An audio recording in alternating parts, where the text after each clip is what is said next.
but it is truly appreciated. The other thing is, I miss my son, and he's not here. Antoine wasn't afforded the opportunity of a trial, even to defend himself. All of those rights were taken away from him by one person, and it wasn't the jury in this court. It was an individual. He decided that he wanted to be the judge and jury in a situation that he didn't even know if a crime was committed.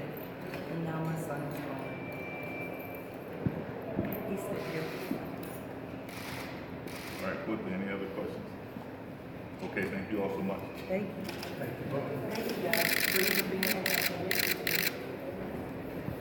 Nothing to do with race. And certain people in the city have made it that way, and it's sad.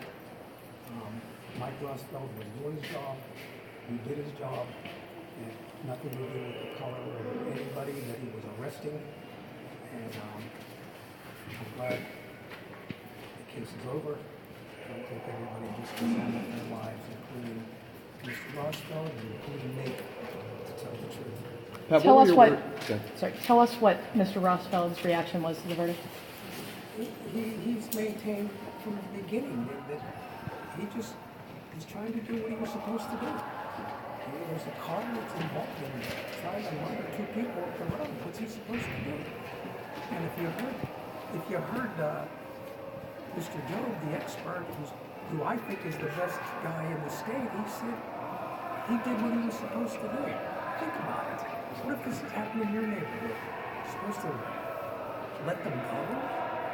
Really? That's not what we want. We want to be safe in our homes. We want the police officers to make us safe. And that's exactly what happened here. Pat, what were your words to Mr. Rosfeld after that verdict came in? He's not guilty. I don't remember. It was a minute ago, but I don't remember. He's a good man. He is. He said to me so many times, nothing to do with that kid's color. I was doing what I was trained to do. He believed his life was in danger. He believed that the community's safety was in danger. Of course. As I told the jury this morning, I mean, it wasn't pulling him over for going to a stop sign. He was pulling him over for shooting. This case has drained everybody in it. I'm tired. Patrick, do you have anything to say to Antoine's family, to his mom?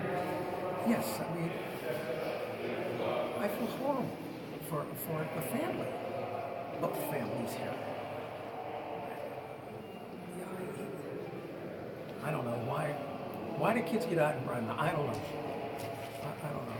And there's so much more to this case that you don't know, and that I'm never gonna divulge about what happened leading up to this, because the judge ruled it was inadmissible.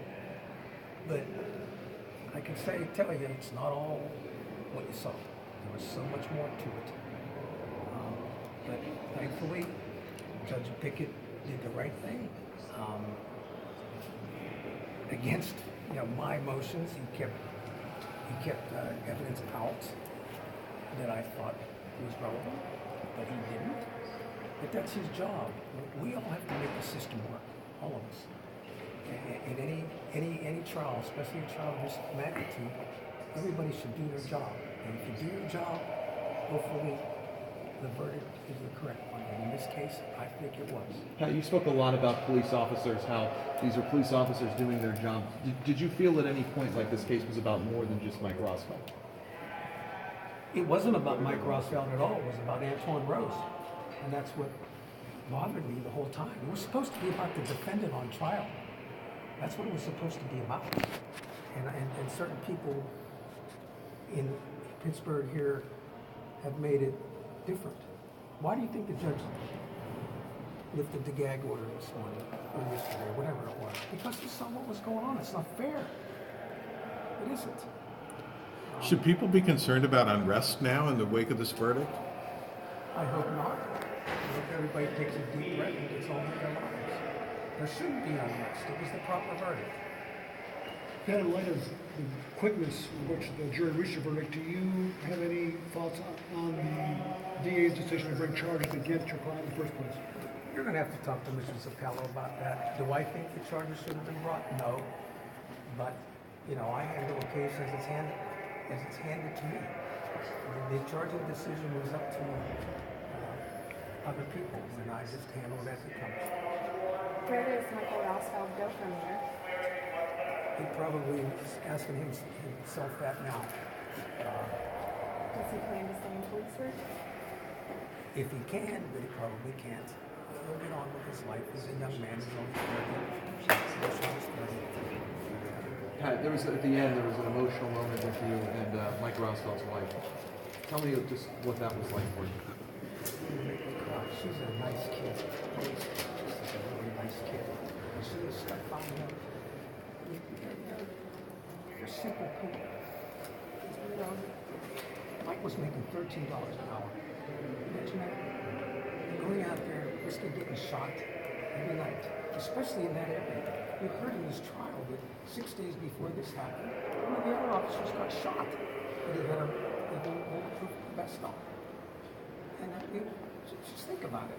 If you were a police officer and you go to work the next morning and say, oh, hey, I just got shot last night, and he's okay. Then you have to go out there for $13 an hour. What about the possibility of a civil lawsuit? There's a civil lawsuit pending, and that'll be tried. I don't do that sort of stuff, so that's up to those lawyers. That's what we have to do. What the people of these communities want to know. That's what these people here came to see. They knew what was going to happen today at this courtroom. What they want to know is what's going to happen tomorrow. So the people who have power, the people who, whether you are in the legislature or you are in a borough council or you in a police force, what are you going to do to counteract the culture of police brutality that we have in this country? So it's not just a legislator. Also, what are our police officers going to do? What are police departments going to do?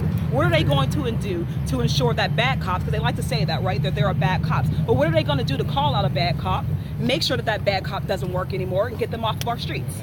That's what I challenge them to do.